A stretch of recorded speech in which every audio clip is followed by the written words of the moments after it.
വർഷങ്ങളായി രാഷ്ട്രീയത്തിലേക്ക് അദ്ദേഹത്തിന്റെ യാത്ര എന്ന് പറയുന്നത് ഒട്ടും എളുപ്പമുള്ള ഒന്നായിരുന്നില്ല എന്ന് നിങ്ങൾക്കറിയാം. I don't think any other leader in the whole world would have been attacked in the way that he was. എങ്ങനെയാണോ അദ്ദേഹം ഇതിനു വേണ്ടി ഈ വേദിയിലേക്ക് കടന്നു വരുന്നു, തന്നെ വമ്പിച്ച ഭൂരിപക്ഷത്തോടെ വിജയിപ്പിക്കണമെന്ന് അഭ്യർത്ഥിച്ചുകൊണ്ട് നമ്മുടെ പ്രിയപ്പെട്ട നേതാവ് Shrimati Priyanka Gandhi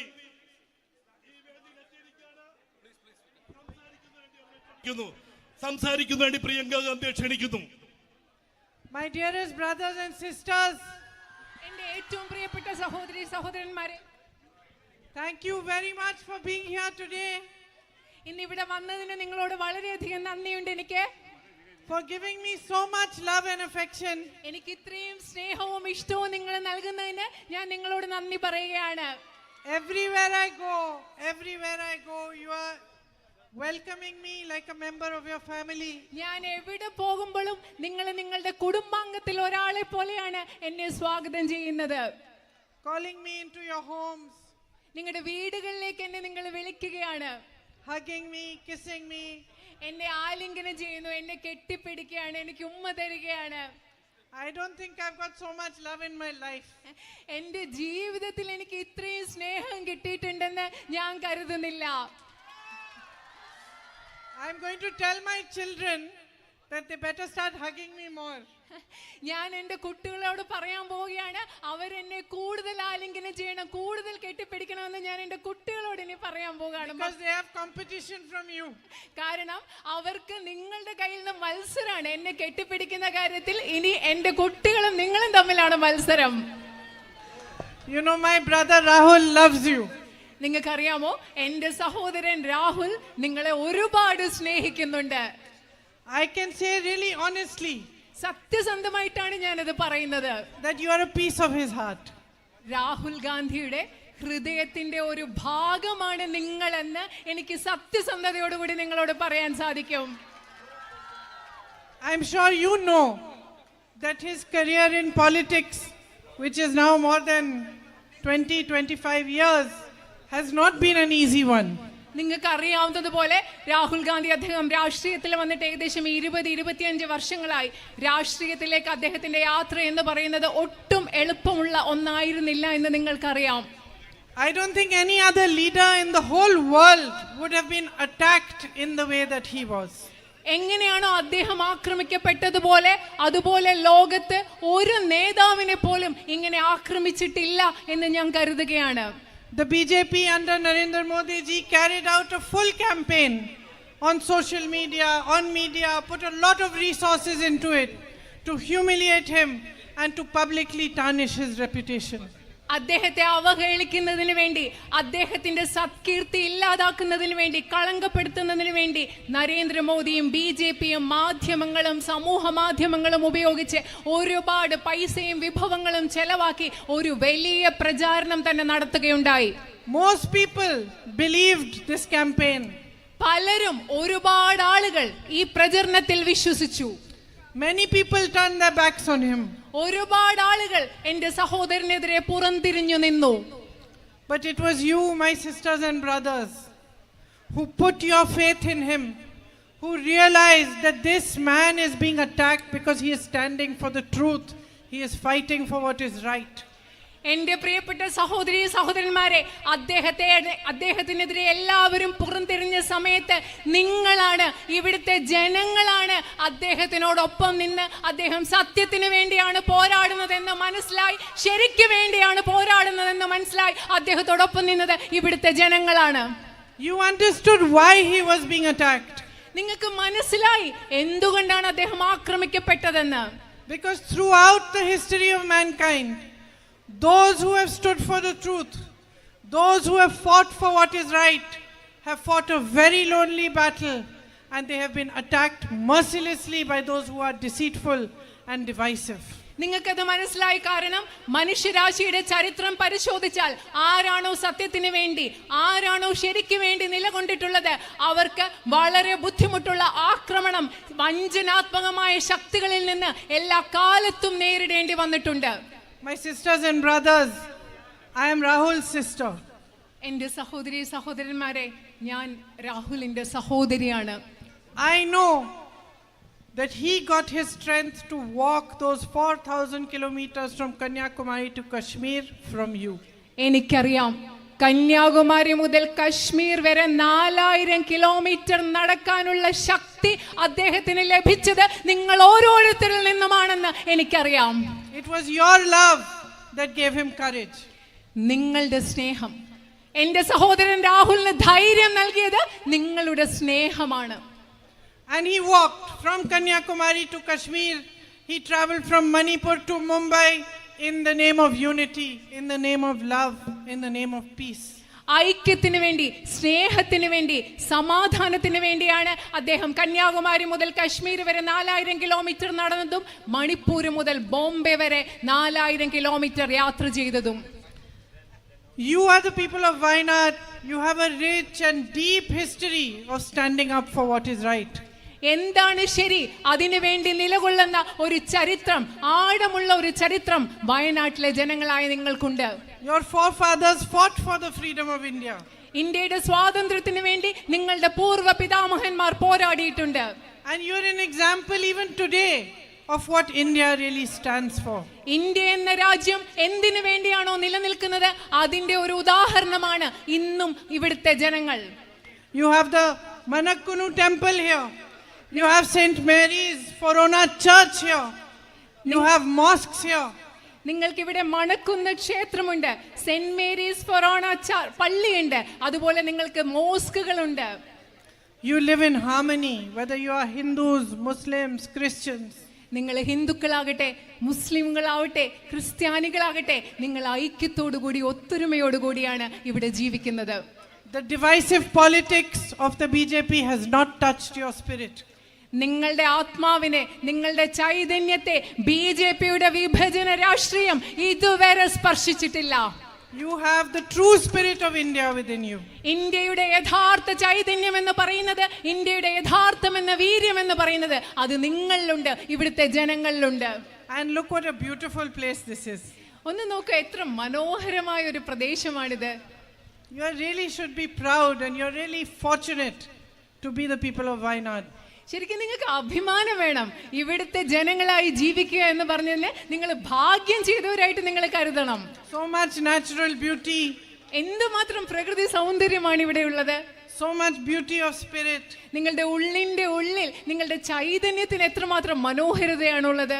And so much real potential. അതുമാത്രമല്ല, എന്തുമാത്രം സാധ്യതകളാണ് ഈ പ്രദേശത്തിനുള്ളത്. And yet I know, and wherever I have been going, I have also been listening to the problems that you are facing. എന്നാലും എനിക്കറിയാം, ഞാൻ എവിടെ പോകുമ്പോഴും നിങ്ങൾ നേരിടുന്ന ബുദ്ധിമുട്ടുകൾ, പ്രശ്നങ്ങൾ എന്തൊക്കെയാണെന്ന് ഞാൻ കേട്ടുകൊണ്ടിരിക്കുകയാണ്. Unemployment is at an all-time high throughout the country. രാജ്യം മുഴുവൻ തൊഴിലില്ലായ്മ എന്ന് പറയുന്നത് ഏറ്റവും കൂടിയ നിരക്കുള്ള സമയമാണിത്. Prices have risen so much that all my sisters over here are having difficulty making ends meet. കാരണം വിലക്കയറ്റം അത്രമാത്രമുണ്ട്. അതുകൊണ്ട് എൻ്റെ ഇവിടെയുള്ള സഹോദരിമാർക്ക് ജീവിതം മുൻപോട്ട് കൊണ്ടുപോകുക എത്ര ബുദ്ധിമുട്ടാണെന്നറിയാം. It's difficult for you. If somebody in the family falls sick, if there is a problem, you have to take a loan for someone's education. It's difficult to repay those loans. നിങ്ങൾക്കറിയാമോ, വീട്ടിൽ ആർക്കെങ്കിലും ഒരു അസുഖം വരുന്നു, ആരുടെയെങ്കിലും വിദ്യാഭ്യാസത്തിന് വേണ്ടി നിങ്ങൾക്ക് കടം വാങ്ങിക്കേണ്ടി വരുന്നു, അത് തിരിച്ചു കൊടുക്കാൻ നിങ്ങൾക്ക് പറ്റാതെ വരുന്നു. ഇതൊക്കെ എത്ര ബുദ്ധിമുട്ടാണെന്നറിയാം. This morning I went to some farms where the farmers are growing banana, pepper, cinnamon. ഇന്ന് രാവിലെ ഞാൻ കുറച്ച് കൃഷി സ്ഥലങ്ങളിൽ പോയി. അവിടെ വാഴ കൃഷി നടത്തുന്ന, കുരുമുളക്, കറുവാപ്പട്ട കൃഷിയൊക്കെ നടത്തുന്ന സ്ഥലങ്ങളിലേക്ക് ഞാൻ ഇന്ന് രാവിലെ പോയി. They are family of many brothers. അത് കുറേ സഹോദരന്മാരുടെ ഒരു കുടുംബമാണത്. So after we had walked around their farms and they had explained to me what the problems and issues are, I asked them, so what is the future you see for yourself and your family? അവിടെ ഞാൻ അവരുടെ കൃഷി സ്ഥലങ്ങളൊക്കെ കണ്ട് അവരോട് കുറച്ച് സംസാരിച്ച് അവിടെ നടന്ന ശേഷം ഞാൻ അവരോട് ചോദിച്ചു, നിങ്ങൾ എന്ത് ഭാവിയാണ് നിങ്ങൾക്ക് വേണ്ടി കാണുന്നത്? And one of them said, what future? I want to sell my land now. I want to move somewhere else closer to the road. അവിടെ ഒരാൾ പറയാ, എന്ത് ഭാവിയാ? ഒരു ഭാവിയും കാണാൻ പറ്റുന്നില്ല. എനിക്ക് എൻ്റെ ഭൂമി വിട്ടിട്ട് റോഡിനരികത്തുള്ള ഏതെങ്കിലും സ്ഥലത്തേക്ക് മാറി താമസിക്കണം. അങ്ങനെയാണ് ഒരു കർഷകൻ പറഞ്ഞത്. He said, I'm not getting the right price for my crops. അദ്ദേഹം പറഞ്ഞത്, എൻ്റെ വിളകൾക്ക് കൃത്യമായ ആവശ്യമുള്ള വില എനിക്ക് കിട്ടുന്നില്ല. when it rains and my crops are destroyed, when the ginger because of the rain gets ruined, I have no proper compensation for it. മഴ വന്ന് എൻ്റെ വിള നശിക്കുമ്പോൾ, ഇഞ്ചിയൊക്കെ മഴയത്ത് നശിച്ചു പോകുമ്പോൾ എനിക്ക് നഷ്ടപരിഹാരം കിട്ടുന്നില്ല. He said to me that the monkeys and peacocks, and he said something very interesting to me. He said, you know, outsiders come and they look at the peacocks, they see what a beautiful bird. But for me, it's a problem because they come, they eat my crop. The monkeys are also eating my crop. അദ്ദേഹം പറഞ്ഞ എന്താണെന്നറിയോ, കുരങ്ങുകൾ വരും, മയിലുകൾ വരും, അവയൊക്കെ വന്ന് വിളകൾ നശിപ്പിക്കും. അദ്ദേഹം വളരെ നമുക്ക് താല്പര്യം ഉണ്ടാക്കുന്ന ഒരു കാര്യം പറഞ്ഞു. പുറത്തുനിന്നുള്ള ആളുകൾ വരുമ്പോൾ അവർക്ക് കുരങ്ങ് വരുന്നു, മയിലുകൾ വരുന്നു, ഇതൊക്കെ ഭയങ്കര താല്പര്യം ഉണ്ടാക്കുന്ന കാര്യമാണ്. പക്ഷെ എനിക്ക് പ്രശ്നമാണ്, കാരണം ഇവർ വന്ന് എൻ്റെ വിളകൾ നശിപ്പിക്കുകയാണ്. And I talked to his neighbor and his neighbor said he has 8 lakh rupees of loan. ഞാൻ അദ്ദേഹത്തിന്റെ അയൽക്കാരനോട് സംസാരിച്ചു. അദ്ദേഹം എന്താ പറഞ്ഞത്? അദ്ദേഹത്തിന് 8 ലക്ഷം രൂപ കടമുണ്ട്. So the farmers of Wayanad who are growing crops like coffee, tea, cinnamon, pepper, nutmeg, all these crops and having beautiful produce are not able to earn enough from their produce. വയനാട്ടിലെ കർഷകർ, നിങ്ങൾ കുരുമുളക് കൃഷി നടത്തുന്നു, കാപ്പി കൃഷി നടത്തുന്നു, തേയില കൃഷി നടത്തുന്നു, ഇതൊക്കെ കറുവാപ്പട്ട കൃഷി നടത്തുന്നു, ഇതൊക്കെ കൃഷി നടത്തുന്ന കർഷകർക്ക് അവർക്ക് കൃത്യമായ വില, അവർക്ക് നന്നായിട്ട് ജീവിതത്തിൽ സമ്പാദിക്കാൻ പറ്റുന്നില്ല. At the same time, I met some laborers yesterday and I asked them, what is the biggest issue? അതുപോലെ ഞാൻ ഇന്നലെ കുറച്ച് തൊഴിലാളികളെ കണ്ടു. അവരോട് ഞാൻ ചോദിച്ചു, നിങ്ങളുടെ ഏറ്റവും വലിയ പ്രശ്നം എന്താണ്? They were timber loaders. അവര് തടിപ്പണി ചെയ്യുന്നവര്, അത് ലോഡ് ചെയ്യുന്നവരാണ്. I thought they will say maybe their wages are not enough, maybe they're working too many hours. ഞാൻ വിചാരിച്ചു അവരുടെ പ്രശ്നം എന്ന് പറയുന്നത് അവർക്ക് ആവശ്യത്തിനുള്ള ശമ്പളം കിട്ടുന്നില്ല, അല്ലെങ്കിൽ അവർ ഒത്തിരി നേരം ജോലി ചെയ്യുകയാണ് എന്നൊക്കെ ഞാൻ കരുതി. But immediately they said, the biggest problem here is we want a medical college in Wayanad. പക്ഷെ നിങ്ങൾക്കറിയോ, അവർ പെട്ടെന്ന് ഞാൻ എന്താണ് നിങ്ങളുടെ പ്രധാന പ്രശ്നം എന്ന് ചോദിച്ചപ്പോൾ അവർ പറഞ്ഞത് എന്താണെന്നറിയോ? ഞങ്ങൾക്ക് ഇവിടെ ഒരു മെഡിക്കൽ കോളേജ് വേണം, അതാണ് അവർ പറഞ്ഞത്. And then the second thing they said is that we want a road, we want the night ban lifted, we want a passage. അവർ പിന്നെ രണ്ടാമത് പറഞ്ഞത്, ഞങ്ങൾക്ക് റോഡ് വേണം, ഈ രാത്രി യാത്രാ നിരോധനം ഇവിടെ മാറ്റണം, ഞങ്ങൾക്ക് യാത്ര ചെയ്യാൻ പറ്റണം, അതാണ് അവർ രണ്ടാമതായി പറഞ്ഞത്. I met Manrega workers. They were working in a tea garden. I asked them, my sisters, what is your biggest trouble? അവിടെ ഒരു തേയിലത്തോട്ടത്തിൽ ജോലി ചെയ്തിരുന്ന തൊഴിലുറപ്പ് തൊഴിലാളികളെ ഞാൻ കണ്ടു. ഞാൻ അവരോട് ചോദിച്ചു, എൻ്റെ പ്രിയപ്പെട്ട സഹോദരിമാരെ, നിങ്ങളുടെ ഏറ്റവും വലിയ പ്രശ്നം എന്താണ്? And after telling me that Manrega wages are very low now, less jobs are given on Manrega, they also said, we want a medical college. അവരെന്നോട് ആദ്യം പറഞ്ഞു, അവർക്ക് തൊഴിലുറപ്പിൽ ഇപ്പൊ ശമ്പളം കുറവാണ് കിട്ടുന്നത്, തൊഴിലുറപ്പിൽ അവർക്ക് കിട്ടുന്ന ജോലിയും കുറവാണ്. ഇത് രണ്ടും പറഞ്ഞ ശേഷം അവരും എന്നോട് എന്താ പറഞ്ഞതെന്നറിയോ? ഞങ്ങൾക്കൊരു മെഡിക്കൽ കോളേജ് വേണം. So wherever I am going, I am understanding a few things. I am understanding that life is difficult. It is a struggle for you. You are trying very hard. You work hard in the fields. You work hard wherever you have a job. You are trying very hard. But despite all your efforts, still there are too many difficulties.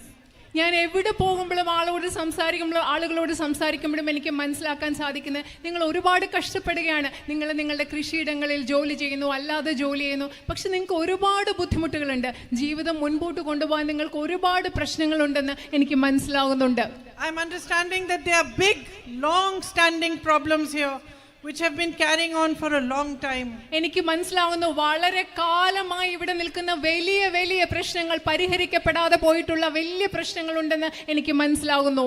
The first one is that you need a good healthcare system. You need a good, at least a good first class quality hospital here, and therefore you need that medical college to give you its full facilities. അതുകൊണ്ട് നിങ്ങൾക്ക് ഇവിടെ ആദ്യം വേണ്ടത്, പ്രാഥമികമായി വേണ്ടത്, നിങ്ങൾക്കൊരു first class സൗകര്യമുള്ള നല്ല നിലവാരമുള്ള ഒരു ആരോഗ്യ സംവിധാനം ഇവിടെ വേണം. എല്ലാ സൗകര്യങ്ങളോടും കൂടിയ ഒരു മെഡിക്കൽ കോളേജും സൗകര്യങ്ങളും നിങ്ങൾക്ക് വേണം എന്നതാണ് പ്രധാന പ്രശ്നമെന്ന് എനിക്ക് മനസ്സിലാകുന്നു. Second thing, you need the night ban to be accommodating to your needs. You are in a situation where if somebody falls sick and you have to take them to a hospital across the jungle, you cannot go after a certain time. രണ്ടാമത്തെ കാര്യം എന്ന് പറയുന്നത് നിങ്ങളുടെ ആവശ്യങ്ങൾ പരിഗണിച്ചുകൊണ്ടുള്ള ഒരു രാത്രി യാത്രാ നിരോധനം നിങ്ങൾക്ക് വേണം. നിങ്ങളുടെ വീട്ടിൽ ആർക്കെങ്കിലും അസുഖം വരുന്നു, നിങ്ങൾക്ക് രാത്രി യാത്രാ നിരോധനം കാരണം നിങ്ങൾക്ക് വനത്തിൽ കൂടെ യാത്ര ചെയ്യാൻ പറ്റുന്നില്ല, ആ സാഹചര്യത്തിന് മാറ്റം ഉണ്ടാവണം. And the third major problem you are facing is the man and animal conflict problem. നിങ്ങൾ നേരിടുന്ന മൂന്നാമത്തെ പ്രധാന പ്രശ്നം എന്ന് പറയുന്നത് മനുഷ്യ വന്യജീവി സംഘർഷമാണ്. I met a lady yesterday whose husband had been trampled by an elephant. ഒരു കാട്ടാന കുത്തി കൊലപ്പെടുത്തിയ ഒരു മനുഷ്യന്റെ ഭാര്യയായ സ്ത്രീയെ ഇന്നലെ ഞാൻ കണ്ടു. So if we look at the three main long standing problems, there are these three problems. ഈ പറഞ്ഞ മൂന്ന് കാര്യങ്ങളാണ് നിങ്ങൾക്ക് പരിഹരിക്കേണ്ട, വളരെ കാലമായി പരിഹരിക്കേണ്ടതായി നിലനിൽക്കുന്ന ഇവിടുത്തെ മൂന്ന് പ്രധാന പ്രശ്നങ്ങൾ. And I know my brother tried very hard to find resolutions for them. ഈ പ്രശ്നങ്ങൾക്ക് പരിഹാരം കണ്ടെത്താൻ എൻ്റെ സഹോദരൻ വളരെയധികം കഠിനമായി പരിശ്രമിച്ചിട്ടുണ്ടെന്ന് എനിക്കറിയാം. It was because of the pressure he put on the government that the medical college status changed from hospital to medical college. എൻ്റെ സഹോദരൻ ഗവൺമെന്റിൽ ചെലുത്തിയ സമ്മർദ്ദത്തിന്റെ ഫലമായിട്ടാണ് മെഡിക്കൽ കോളേജിന്റെ അവിടെയുള്ള ആശുപത്രിയുടെ പദവി മെഡിക്കൽ കോളേജ് എന്നെങ്കിലും മാറ്റാൻ ഈ ഗവൺമെന്റ് തയ്യാറായത്. But unfortunately, due to its own politics, the government still has not given the facilities of a medical college there. പക്ഷേ ദൗർഭാഗ്യകരമെന്ന് പറയട്ടെ, രാഷ്ട്രീയം കളിക്കുന്നത് കാരണം ആ ഗവൺമെന്റ് ഇതുവരെ നിങ്ങൾക്ക് അവിടെ മെഡിക്കൽ കോളേജിന് വേണ്ടി ഒരു സൗകര്യങ്ങളും നൽകിയിട്ടില്ല. To find a solution for the problem of the roads and the night ban, my brother has written to the ministries and put pressure on them as well. ഇവിടെയുള്ള റോഡുകളുടെയും അതുപോലെ രാത്രി യാത്രാ നിരോധനത്തിന്റെയും പ്രശ്നം പരിഹരിക്കുന്നതിന് വേണ്ടി അതുമായിട്ട് ബന്ധപ്പെട്ട മന്ത്രാലയങ്ങൾക്ക് എൻ്റെ സഹോദരൻ കത്തെഴുതിയിട്ടുണ്ട്. But my understanding is that these three major problems need to be pushed. We need to continue to fight for them, continue to fight in parliament on every platform, petition the ministries, go and put pressure so that we find reasonable solutions for them. എൻ്റെ മനസ്സിലാക്കൽ എന്ന് പറഞ്ഞാൽ നിങ്ങളോട് നേരത്തെ പറഞ്ഞ ഈ മൂന്ന് പ്രധാന പ്രശ്നങ്ങൾ, മെഡിക്കൽ കോളേജ്, മനുഷ്യ വന്യജീവി സംഘർഷം, രാത്രി യാത്രാ നിരോധനം, ഇത് പരിഹരിക്കാൻ വേണ്ടി നമ്മൾ നിരന്തരം സമ്മർദ്ദം ചെലുത്തേണ്ടിയിരിക്കുന്നു. അതിനുവേണ്ടി ഏതറ്റം വരെ നമ്മൾ പോരാടുകയും പ്രവർത്തിക്കുകയും ചെയ്യേണ്ടിയിരിക്കുന്നു. So these are your three big problems which exist for a long time and we have to put pressure to solve them. ഇതാണ് വളരെ കാലങ്ങളായി നിലനിൽക്കുന്ന നിങ്ങളുടെ മൂന്ന് പ്രധാനപ്പെട്ട പ്രശ്നങ്ങൾ. ഇത് പരിഹരിക്കാൻ വേണ്ടി നമുക്ക് ശ്രമിക്കേണ്ടിയിരിക്കുന്നു. On the other hand, we also have to work to maximize your potential. മറ്റൊരു വശത്ത് ഇവിടുത്തെ കഴിവ്, ഇവിടുത്തെ സാധ്യതകൾ ഏറ്റവും പരമാവധിയായി മാറ്റുന്നതിന് വേണ്ടി നമുക്ക് ഒരുമിച്ച് പ്രവർത്തിക്കേണ്ടിയിരിക്കുന്നു. To increase employment opportunities right here in Wayanad. Wayanad എന്ന് പറയുന്ന ഈ പ്രദേശത്ത് തൊഴിലവസരങ്ങൾ കൂടുതൽ വർദ്ധിപ്പിക്കുന്നതിന് വേണ്ടി നമുക്ക് പ്രവർത്തിക്കേണ്ടിയിരിക്കുന്നു. And how can we do that? നമുക്കത് എങ്ങനെ ചെയ്യാൻ സാധിക്കും? I think a very strong push for tourism. വളരെ ശക്തമായിട്ട് വിനോദസഞ്ചാരത്തെ വികസിപ്പിക്കാൻ നമ്മൾ ശ്രദ്ധിക്കണം. Different kinds of tourism also, like eco-tourism, spiritual tourism. പരിസ്ഥിതിയുമായിട്ട് ബന്ധപ്പെട്ട വിനോദസഞ്ചാരം, അതുപോലെ ആത്മീയ വിനോദസഞ്ചാരം, അങ്ങനെ പല തരത്തിലുള്ള വിനോദസഞ്ചാരം നമുക്കിവിടെ വളർത്തണം. And of course all the natural beauty that you already have. അത് മാത്രമല്ല, നിങ്ങൾക്ക് ഇവിടെയുള്ള മനോഹരമായ പ്രകൃതി സൗന്ദര്യം അതും നമുക്ക് വളർത്തണം. With a proper infrastructure and with support to the tourism industry, to the small homestays, to everybody who is trying to make a living from there, we can do a lot more. നമ്മൾ ഇവിടുത്തെ അടിസ്ഥാന സൗകര്യങ്ങൾ വികസിപ്പിക്കുന്നത് പോലെ, അതുപോലെ home stay പോലെ, ഒരു ജീവനോപാധിയായി home stay പോലെ നടത്തുന്നവർ, അവർക്കെല്ലാം ഒരുപാട് പിന്തുണ നൽകുന്നതിലൂടെ വിനോദസഞ്ചാര മേഖലയിൽ നമുക്ക് കുറെ കാര്യങ്ങൾ ചെയ്യാൻ സാധിക്കും. Here in your own area, there's so much potential, like Tushargiri, Padakkayam, Aripara, Teparmala. All these can be developed for tourism also. ഉദാഹരണത്തിന് നിങ്ങളുടെ തന്നെ ഈ മേഖലയിൽ തുഷാരഗിരി, പടക്കയം, അരിപ്പാറ, തേപ്പർമല തുടങ്ങിയ പ്രദേശങ്ങളെല്ലാം നമുക്ക് വിനോദസഞ്ചാരത്തിന്റെ ഭാഗമായി വികസിപ്പിക്കാൻ സാധിക്കും. Even the Manakunu temple and the St. Mary's Forona church can be developed as pilgrimage sites. അത് മാത്രമല്ല, തീർത്ഥാടന കേന്ദ്ര നമുക്ക് അവിടെയുള്ള അമ്പലവും അതുപോലെ തന്നെ saint Forane church, ma'am can I have the look at the temple's name, മണക്കുന്നു ക്ഷേത്രവും അതുപോലെ സെയിന്റ് ഫൊറോണ പള്ളിയും നമുക്ക് പിൽഗ്രിമേജ് തീർത്ഥാടനത്തിന് വേണ്ടി കേന്ദ്രങ്ങളായി വികസിപ്പിച്ചെടുക്കാൻ സാധിക്കും. Thank you. And at the same time, as we focus on tourism, we must also focus on agriculture and on the farmers who are having such great difficulties. അത് മാത്രമല്ല, വിനോദസഞ്ചാരത്തിൽ ശ്രദ്ധ കേന്ദ്രീകരിക്കുന്ന അതേ സമയം തന്നെ നമ്മൾ കൃഷിയിൽ ശ്രദ്ധ കേന്ദ്രീകരിക്കണം. കഷ്ടപ്പെടുന്ന കർഷകരിൽ നമ്മൾ ശ്രദ്ധ കേന്ദ്രീകരിക്കണം. And I think the best way to help is to put strong focus on food processing. അതിൽ നമുക്ക് ചെയ്യാൻ പറ്റുന്ന ഏറ്റവും വലിയ കാര്യം എന്ന് പറയുന്നത് ഭക്ഷ്യ സംസ്കരണത്തിൽ ഏറ്റവും കൂടുതൽ ശ്രദ്ധിക്കുക എന്നതാണ്. Marketing of your products. നിങ്ങൾ ഉണ്ടാക്കുന്ന ഉൽപ്പന്നങ്ങൾ മാർക്കറ്റിൽ വിപണിയിൽ എത്തിക്കണം. Packaging of your products. അതൊക്കെ നന്നായിട്ട് പാക്കേജ് ചെയ്ത് മാർക്കറ്റിൽ എത്തിക്കണം, വിപണിയിൽ എത്തിക്കണം. So that you get a good price for them. അതുകൊണ്ട് നിങ്ങൾക്ക് അതിനെ നിങ്ങളുടെ ഉൽപ്പന്നങ്ങൾക്ക് നല്ല വില കിട്ടുന്ന അവസ്ഥയിൽ അവയെ എത്തിക്കണം. I have seen your spices. I was telling the farmer this morning that the cinnamon from here, when you boil it, the water becomes red and it's beautifully scented. And the cinnamon I get in Delhi has no scent. And if you boil it, the water remains the same color. ഞാൻ ഇവിടുത്തെ നിങ്ങളുടെ സുഗന്ധദ്രവ്യങ്ങൾ കണ്ടിട്ടുണ്ട്. ഇന്ന് ഞാൻ രാവിലെ കർഷകരോട് പറയായിരുന്നു, ഇവിടുന്ന് കിട്ടുന്ന കറിവേപ്പട്ടയൊക്കെ നമ്മൾ കൊണ്ടുപോയി വെള്ളത്തിലിട്ട് തിളപ്പിക്കുമ്പോൾ നല്ല മനോഹരമായ മണം ഉണ്ട്, അതുപോലെ ചുമന്ന കളറാകും വെള്ളം. പക്ഷെ എനിക്ക് ഡൽഹിയിൽ നിന്ന് കിട്ടുന്ന കറിവേപ്പട്ടയ്ക്കൊന്നും ആ ഒരു മണവും ഇല്ല, ആ കളറും മാറുന്നില്ല. So these spices which you grow over here should be known in the whole of the world. Everybody should know that this cinnamon is from Wayanad. It's the best in the world. നിങ്ങൾ ഇവിടെ വളർത്തുന്ന, നിങ്ങൾ ഇവിടെ കൃഷി ചെയ്യുന്ന സുഗന്ധദ്രവ്യങ്ങൾ ലോകം മുഴുവൻ അറിയണം. ഇത് കാണുന്നുടനെ ഇത് വയനാട്ടിലേതാണെന്ന് കാണുമ്പോൾ ആളുകൾ പറയണം, ഇത് ലോകത്തിലെ ഏറ്റവും മികച്ചതാണെന്ന് ആളുകൾ പറയണം. And by strengthening this potential of yours, we can make Wayanad develop even more. We can create better futures. We can create more jobs for the people here, for all of you, for all your children. നിങ്ങൾക്ക് ഈ സാധ്യതകളൊക്കെ, ഈ പ്രദേശത്തെ ഈ സാധ്യതകളൊക്കെ വികസിപ്പിച്ചെടുക്കുന്നതിലൂടെ നിങ്ങൾക്കൊരു മെച്ചപ്പെട്ട ഭാവി ഉണ്ടാക്കാൻ സാധിക്കും. നിങ്ങൾക്ക് കൂടുതൽ തൊഴിലുകൾ ഇവിടെ തന്നെ ഉണ്ടാക്കാൻ സാധിക്കും. നിങ്ങളുടെ കുഞ്ഞുങ്ങൾക്ക് മെച്ചപ്പെട്ട ഒരു ഭാവി ഇവിടെ ഉണ്ടാകും. And I've seen a lot of children playing a lot of sports like soccer, volleyball. ഞാൻ ഒരുപാട് കുട്ടികളെ കണ്ടിട്ടുണ്ട്, ഇവിടെ വയനാട്ടിലെ ഈ പ്രദേശത്ത് കണ്ടിട്ടുണ്ട്, വോളിബോളും ഫുട്ബോളും ഒക്കെ കളിക്കുന്ന കുട്ടികളെ. My son is also a soccer player, so I can see how well the children are playing. എൻ്റെ മകനും ഫുട്ബോൾ കളിക്കുന്ന ഒരാളാണ്. അപ്പോൾ ഈ കുട്ടികൾ കളിക്കുന്ന കാണുമ്പോൾ എനിക്ക് നന്നായിട്ട് പറയാൻ പറ്റും അവരെത്ര നന്നായിട്ടാണ് കളിക്കുന്നതെന്ന്.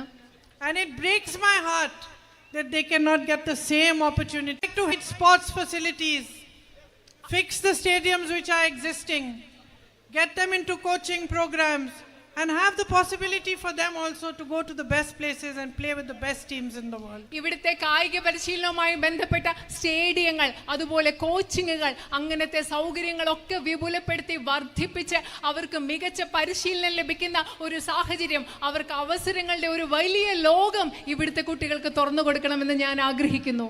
My brother has worked shoulder to shoulder with you. നിങ്ങളോട് തോളോട് തോൾ ചേർന്ന് നിന്നാണ് എൻ്റെ സഹോദരൻ പ്രവർത്തിച്ചിട്ടുള്ളത്. Just as you have supported him through his difficulties, he has tried his best to support you through your difficulties. അദ്ദേഹത്തിന്റെ ബുദ്ധിമുട്ടുള്ള സമയത്ത് നിങ്ങൾ എങ്ങനെയാണോ അദ്ദേഹത്തെ പിന്തുണച്ചത്, അതുപോലെ നിങ്ങളുടെ ബുദ്ധിമുട്ടുകളിൽ നിങ്ങളെ പിന്തുണയ്ക്കാൻ അദ്ദേഹം അദ്ദേഹത്തിന്റെ കഴിവിന്റെ പരമാവധി ശ്രമിച്ചിട്ടുണ്ട്. I know that over here he has provided a building for the community-based disability management center. അവിടെ നിങ്ങളുടെ സമൂഹത്തിന്റെ അടിസ്ഥാനത്തിലുള്ള ഭിന്നശേഷിക്കാർക്ക് വേണ്ടിയുള്ള ഒരു മാനേജ്മെന്റ് സ്ഥാപനത്തിന് വേണ്ടിയുള്ള സെന്ററിന് വേണ്ടിയിട്ടുള്ള ഒരു കെട്ടിടം പണി കഴിക്കാൻ അദ്ദേഹം മുൻകൈ എടുത്തിട്ടുണ്ട്. And smart classrooms. അതുപോലെ സ്മാർട്ട് ക്ലാസ് റൂമുകൾ. And he has tried to help also the tribal communities by sending vans for medical care, for primary health care, by improving the PHCs and trying to get them upgraded. അതുപോലെ തന്നെ ആദിവാസി മേഖലകളിലെ ആരോഗ്യ സൗകര്യങ്ങൾ മെച്ചപ്പെടുത്താനായി mobile വാനുകൾ ആരംഭിക്കുന്നതിലൂടെ, അതുപോലെ പ്രാഥമിക ആരോഗ്യ കേന്ദ്രങ്ങൾ മെച്ചപ്പെടുത്താനുള്ള ശ്രമങ്ങളും അദ്ദേഹം നടത്തിയിട്ടുണ്ട്. So I want to continue his work. I want to voice your grievances, your demands on every platform possible, in parliament, outside parliament. I want to fight for you, for your rights. I don't want you to continue in this situation where you have to beg for a medical hospital, where you have to beg for educational institutions, where you have to beg for what is rightfully yours. എന്റെ സഹോദരൻ ചെയ്ത പ്രവർത്തനങ്ങൾ എനിക്ക് തുടരണം. അതുപോലെ തന്നെ നിങ്ങളുടെ ആവശ്യങ്ങൾക്ക് വേണ്ടി, നിങ്ങളുടെ ബുദ്ധിമുട്ടുകൾക്ക് വേണ്ടി ഇന്ത്യൻ പാർലമെന്റിലും അതുപോലെ സാധ്യമായ എല്ലാ വേദികളിലും എനിക്ക് ശബ്ദമുയർത്തണം. നിങ്ങൾക്ക് മെച്ചപ്പെട്ട സൗകര്യങ്ങൾ ലഭിക്കുന്നതിന് വേണ്ടി, മെച്ചപ്പെട്ട റോഡുകൾക്ക് വേണ്ടി, ഒരു മെഡിക്കൽ കോളേജിന് വേണ്ടി, മെച്ചപ്പെട്ട വിദ്യാഭ്യാസ സ്ഥാപനങ്ങൾക്ക് വേണ്ടി യാചിക്കുന്ന ഒരവസ്ഥ നിങ്ങൾക്ക് തുടരരുത്. അതിനുവേണ്ടി നമുക്ക് പോരാടണം. The relationship that you share with my brother is truly an example, and it is the foundation of all that is good in politics. നിങ്ങളും എൻ്റെ സഹോദരനുമായി പങ്കിടുന്ന ഒരു ബന്ധമെന്ന് പറയുന്നത് രാഷ്ട്രീയത്തിൽ എന്തൊക്കെയാണോ ശരിയായിട്ടുള്ളത് അതിൻ്റെയൊക്കെ ഒരു ഉദാഹരണമാണ്. രാഷ്ട്രീയത്തിൻ്റെ അടിത്തറ അത്തരം ഒരു ബന്ധമാവണം. Where the leader respects you. കാരണം അതിൽ നേതാവ് ജനങ്ങളെ, നിങ്ങളെ ബഹുമാനിക്കുന്നു. He understands that his power comes from you. It belongs to you. നേതാവ് മനസ്സിലാക്കുന്നു അദ്ദേഹത്തിന്റെ കയ്യിലുള്ള അധികാരം എന്ന് പറയുന്നത് ജനങ്ങളിൽ നിന്ന് ലഭിക്കുന്ന അധികാരമാണ്. ആ അധികാരം ജനങ്ങളുടേതാണെന്ന് നേതാവ് മനസ്സിലാക്കുന്നു. He deeply loves you. അദ്ദേഹം ആഴത്തിൽ നിങ്ങളെ, ഇവിടുത്തെ ജനങ്ങളെ സ്നേഹിക്കുന്നുണ്ട്. And this is the politics on which our nation was founded. ഇത്തരം ഒരു രാഷ്ട്രീയത്തിന്റെ അടിസ്ഥാനത്തിലാണ് നമ്മുടെ രാജ്യം കെട്ടിപ്പടുത്തിട്ടുള്ളത്. In which there is a deep respect for the public. ആ രാഷ്ട്രീയത്തിൽ ഈ രാജ്യത്തെ പൊതുജനങ്ങളോട് ആഴത്തിലുള്ള ഒരു ബഹുമാനമുണ്ട്. So for me, it is a great honor to be standing here in front of all of you today as the UDF candidate in this election. ഈ തെരഞ്ഞെടുപ്പിൽ ഐക്യ ജനാധിപത്യ മുന്നണി സ്ഥാനാർത്ഥിയായി നിങ്ങളുടെ മുൻപിൽ നിൽക്കുക എന്നത് എന്നെ സംബന്ധിച്ചിടത്തോളം ഏറ്റവും വലിയൊരു ആദരവായിട്ടാണ് ഞാൻ കണക്കാക്കുന്നത്. There is no greater privilege than the love you give me. നിങ്ങൾ, ഇവിടുത്തെ ജനങ്ങൾ എനിക്ക് നൽകുന്ന സ്നേഹത്തെക്കാൾ ഉപരിയായി, അതിലും വലുതായി എനിക്ക് മറ്റൊരു ഭാഗ്യവും കിട്ടാനില്ല. As a human being, there is no greater honor, no greater privilege than when you go and meet people, they smile, they feel happy to see you, they welcome you, they love you. ഒരു മനുഷ്യൻ എന്ന നിലയിൽ നിങ്ങൾക്ക് കിട്ടാൻ പറ്റുന്ന ഏറ്റവും വലിയ ഭാഗ്യവും ആദരവും എന്ന് പറയുന്നത് എന്താണെന്നറിയോ? നിങ്ങൾ ആളുകളെ കാണാൻ പോകുമ്പോൾ അവരുടെ മുഖത്ത് പുഞ്ചിരി വിടരുന്നു. അവർ നിങ്ങളെ സ്നേഹിക്കുകയാണ്. നിങ്ങളെ കാണുമ്പോൾ അവർക്ക് വലിയ സന്തോഷമാണ്.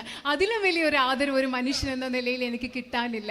So you've already given my family and me much more than we could ever ask for. ഞങ്ങൾക്ക് ചോദിക്കാൻ കഴിയുന്നതിനപ്പുറം ഒരുപാട് എനിക്കും എൻ്റെ കുടുംബത്തിനും ഇപ്പോൾ തന്നെ നിങ്ങൾ നൽകിയിട്ടുണ്ട്. If I have this chance to represent you in the parliament, it will be an honor and a privilege for me to keep this relationship strong, to deepen it, to come to you, to come to your houses, to meet as many of you as possible, to understand your issues, your problems, and to try my best to resolve them for you. നിങ്ങൾ എനിക്ക് നിങ്ങളെ പ്രതിനിധീകരിക്കാൻ ഒരു അവസരം നൽകുകയാണെങ്കിൽ നിങ്ങളും നമ്മളും തമ്മിലുള്ള ബന്ധം കൂടുതൽ ശക്തിപ്പെടുത്തുന്നതിനും കൂടുതൽ ആഴത്തിലുള്ളതാക്കുന്നതിനും ഞാൻ ശ്രമിക്കും. എനിക്ക് നിങ്ങളുടെ ഓരോരുത്തരുടെയും വീട്ടിൽ വരണം, കഴിയാവുന്നത്ര ആളുകളെ കാണണം, നിങ്ങളോട് സംസാരിക്കണം, നിങ്ങളുടെ പ്രശ്നം എന്താണെന്ന് എനിക്ക് മനസ്സിലാക്കണം. And I can truthfully tell you that I will not let you down. ഞാൻ സത്യസന്ധമായി എനിക്ക് നിങ്ങളോട് പറയാൻ സാധിക്കും, ഞാൻ ഒരിക്കലും നിങ്ങളെ നിരാശപ്പെടുത്തില്ല. I met some people yesterday and they were from here only. They were telling me, I said, what are your expectations? So they were telling me that, there's one thing that somewhere people think maybe you will come, fight the election, and then you'll go to Delhi and it'll be very difficult to reach you and you won't come very often to Wayanad. ഇന്നലെ ഞാൻ കുറച്ച് പേരെ കണ്ടു. ഞാൻ അവരോട് സംസാരിച്ചപ്പോൾ ചോദിച്ചു, നിങ്ങളുടെ പ്രതീക്ഷകൾ എന്തൊക്കെയാണ്? അവർ പറയുന്നു, ചിലരൊക്കെ ഇവിടെ പറയും നിങ്ങളിവിടെ വന്ന് ഒരു ഇലക്ഷന് മത്സരിച്ചിട്ട് അങ്ങ് ഡൽഹിയിൽ തിരിച്ചു പോവും, നിങ്ങളെ കാണാൻ പറ്റില്ല, ഇങ്ങോട്ട് വരില്ല, നിങ്ങളുടെ അടുത്തേക്ക് ഒരു ആവശ്യമായി എത്തുന്നതൊക്കെ ബുദ്ധിമുട്ടായിരിക്കും എന്നൊക്കെയാണ് ഇന്നലെ അവരെന്നോട് പറഞ്ഞത്. So I said, look, I'll tell you a small story. അപ്പോൾ ഞാൻ അവരോട് പറഞ്ഞു, നിങ്ങൾ കേൾക്കൂ, ഞാൻ നിങ്ങളോട് ഒരു ചെറിയ കഥ പറയാം. When my son was 13 years old, I went to leave him in a boarding school. എൻ്റെ മകന് 13 വയസ്സുണ്ടായിരുന്നപ്പോൾ എൻ്റെ മകനെ ഞാൻ ഒരു ബോർഡിംഗ് സ്കൂളിൽ ചേർക്കാൻ പോയി. Because I thought he should learn how to be a little independent and strong. കാരണം തനിയെ സ്വന്തം കാര്യമൊക്കെ നോക്കാൻ പ്രാപ്തിയുള്ള ആളായിട്ട് എൻ്റെ മകൻ ജീവിക്കാൻ പഠിക്കണമെന്ന് വിചാരിച്ചിട്ടാണ് ഞാൻ ആ ബോർഡിംഗ് സ്കൂളിൽ കൊണ്ടുവിട്ടത്. My sisters, it was the most difficult thing I've ever done. എൻ്റെ സഹോദരിമാരെ ഞാൻ പറയട്ടെ, എൻ്റെ ജീവിതത്തിൽ ഞാൻ ചെയ്ത ഏറ്റവും ബുദ്ധിമുട്ടുള്ള കാര്യം അതായിരുന്നു എൻ്റെ മോനെ കൊണ്ട് ബോർഡിംഗ് സ്കൂളിൽ വിടുക എന്ന് പറഞ്ഞത്. I think for 4 days I didn't even get out of my room. I just cried. നിങ്ങൾക്കറിയോ, 4 ദിവസം ഞാൻ എൻ്റെ മുറിയിൽ നിന്ന് പുറത്തിറങ്ങിയേയില്ല. ഞാൻ കരഞ്ഞുകൊണ്ടിരിക്കുകയായിരുന്നു. But I knew it was good for him. പക്ഷെ എനിക്കറിയായിരുന്നു ഞാനത് ചെയ്തത് എൻ്റെ മകനൊരു നല്ല കാര്യത്തിന് വേണ്ടിയാണ് ഞാനത് ചെയ്തത്. And when I was leaving him, the principal of the school and his wife called me. They were British people. അത് ഞാൻ മോനെ കൊണ്ട് വിട്ടിട്ട് വരാൻ നേരത്തെ ആ സ്കൂളിന്റെ പ്രിൻസിപ്പലും അദ്ദേഹത്തിന്റെ ഭാര്യ എന്നെ വിളിച്ചു. അവർ ബ്രിട്ടീഷുകാരായിരുന്നു. എന്നെ വിളിച്ച് സംസാരിച്ചു. And they said, Mrs. Vadra, you know, we've seen many parents from fancy families and they come and leave their children in school. And then the whole term passes, 4 months pass, they don't come and visit their children. അവരെന്താ പറഞ്ഞെന്നറിയോ Mrs Bhadra, നിങ്ങളെ പോലെയുള്ള വലിയ വലിയ വീടുകളിൽ നിന്ന് ആളുകൾ വന്ന് ഇങ്ങനെ പിള്ളേരെ ഇവിടെ കൊണ്ട് ചേർത്തിട്ട് പോകും. ഒരു ടേം കഴിഞ്ഞാൽ 4 മാസം കഴിഞ്ഞാൽ അവർ വന്നൊന്ന് തിരിഞ്ഞൊന്ന് നോക്കുകൂടിയില്ല പിള്ളേരെ.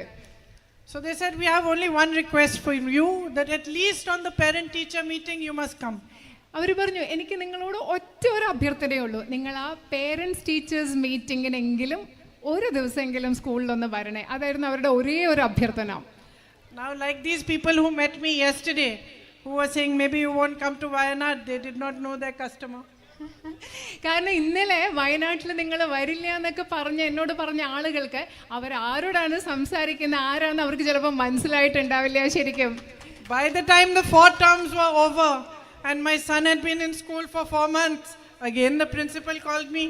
നിങ്ങൾക്കറിയോ, ഞാൻ മോനെ സ്കൂളിൽ കൊണ്ടുവിട്ടിട്ട് 4 മാസം കഴിഞ്ഞു. 4 മാസം കഴിഞ്ഞ് മോനെ തിരിച്ചു കൊണ്ടുവരാൻ വരുന്ന സമയമായപ്പോൾ വീണ്ടും ആ പ്രിൻസിപ്പൽ എന്നെ വിളിച്ച് സംസാരിച്ചു. So I thought, now what is the problem? അപ്പം ഞാൻ വിചാരിച്ചു, ഇപ്പം എന്താ പ്രശ്നം, ഇപ്പം എന്തിനാ അവരെന്നെ വിളിക്കുന്നത്? And he said, Mrs. Vadra, please stop coming so much. അന്നേരം എന്താ പറഞ്ഞെന്നറിയാം മിസ്സസ് വാദ്ര, ദയവേത് സ്കൂളിൽ ഇത്രയും പ്രാവശ്യം വരല്ലേ എന്നാണ് ഈ പ്രാവശ്യം പ്രിൻസിപ്പൽ പറഞ്ഞത്. Your son doesn't have to see you on every holiday. എല്ലാ അവധി ദിവസവും നിങ്ങൾ വന്ന് മോനെ കാണണ്ട, മോൻ എല്ലാ ദിവസവും നിങ്ങളെ കാണേണ്ട ഒരു ആവശ്യമില്ല. So I am telling you, whoever is telling you that you are not going to see me, you are going to be like the principal of the school and you will say, please, enough now, go and stay in Delhi for a little while. ഞാൻ നിങ്ങളോട് ഒരു കാര്യം പറയാൻ ആഗ്രഹിക്കുന്നു. കുറേ പേര് പറയുന്നുണ്ട് നിങ്ങൾ എന്നെ കാണില്ല, ഞാൻ ഇവിടെ തെരഞ്ഞെടുപ്പിന് മത്സരിച്ച് കഴിഞ്ഞാൽ. പക്ഷെ നിങ്ങൾ നേരത്തെ പറഞ്ഞ ആ പ്രിൻസിപ്പലിൻ്റെ കൂടെ നിങ്ങൾ എന്നോട് പറയുമ്പോൾ ദയവേത് ഇത്ര പ്രാവശ്യം വയനാട്ടിലോട്ട് വരല്ലേ, നിങ്ങൾ കുറച്ച് ദിവസം ഡൽഹി പോയി നിൽക്കുന്നത് നിങ്ങൾ ഇനി എന്നോട് പറയാൻ പോവാണ്. Because I am a mother. കാരണം ഞാനൊരു അമ്മയാണ്. And I know all the mothers here will understand what I am saying. കാരണം എനിക്കറിയാം ഇവിടെയുള്ള എല്ലാ അമ്മമാർക്കും മനസ്സിലാവും ഞാൻ എന്താ പറയുന്നതെന്ന്. That when you have children, you forget what matters to you. Only the children matter. കാരണം Only what their needs are, whether when they are sick or they need to do their homework or they are hungry or anything, no matter how tired you are, how much work you have, how many problems you have, you know as a mother you have to be there for your children. കാരണം ഒരു അമ്മയാവുമ്പോൾ നിങ്ങൾക്കറിയാം നമ്മുടെ കാര്യം ഒന്നും നമുക്ക് പ്രധാനപ്പെട്ടതല്ല, നമ്മുടെ കുഞ്ഞുങ്ങളാണ് പ്രധാനപ്പെട്ടത്. അവർക്ക് വിശക്കുന്നുണ്ടോ, അവർ ഹോംവർക്ക് ചെയ്യുന്നുണ്ടോ, അവർക്ക് അസുഖമാണോ, അവർക്ക് വേണ്ടിയാണ് നമ്മൾ നമ്മുടെ എല്ലാ കാര്യം മറന്ന് നമ്മുടെ കുഞ്ഞുങ്ങൾക്ക് വേണ്ടിയാണ് നമ്മൾ ജീവിക്കുന്നത്. And nobody understands responsibility, duty and sacrifice as well as women do. സ്ത്രീകൾക്ക് മനസ്സിലാകുന്നത് പോലെ മറ്റാർക്കും ഉത്തരവാദിത്വം എന്താണ്, കടമ എന്താണ്, ത്യാഗം എന്താണെന്ന് മറ്റാർക്കും മനസ്സിലാവില്ല. That's why we are stronger than all the men, huh? അതുകൊണ്ടാണ് നമ്മൾ സ്ത്രീകൾ എന്ന് പറയുന്നത് എല്ലാ പുരുഷന്മാരെക്കാളും ശക്തരായിട്ടുള്ളത്. അതുകൊണ്ടാണ്. So I understand.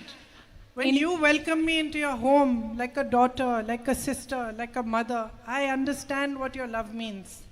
എനിക്ക് നിങ്ങൾ നിങ്ങളുടെ വീട്ടിലേക്ക് ഒരു മകളെ പോലെ, ഒരു സഹോദരിയെ പോലെ നിങ്ങൾ എന്നെ സ്നേഹത്തോടു കൂടി സ്വാഗതം ചെയ്യുമ്പോൾ നിങ്ങളുടെ സ്നേഹം എന്താണെന്ന് എനിക്ക് മനസ്സിലാവുന്നുണ്ട്. For me, each one of you is a duty, a responsibility, a strong bond of affection and love.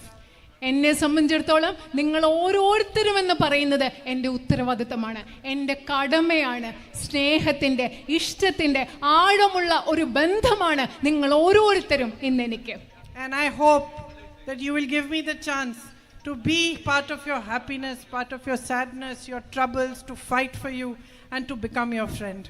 നിങ്ങളുടെ ജീവിതത്തിലെ സന്തോഷത്തിൻ്റെയും സങ്കടങ്ങളുടെയും നിങ്ങളുടെ ബുദ്ധിമുട്ടുകളുടെയും നിങ്ങളുടെ സ്നേഹത്തിൻ്റെയും എല്ലാം ഭാഗമാകാനുള്ള, നിങ്ങളുടെ ഒരു സുഹൃത്താകാനുള്ള ഒരു അവസരം നിങ്ങൾ എനിക്ക് തരും എന്ന് ഞാൻ പ്രതീക്ഷിക്കുന്നു. Thank you very much again for being here, ഇവിടെ വന്നതിന് ഞാൻ വീണ്ടും നിങ്ങളോട് നന്ദി പറയുകയാണ്.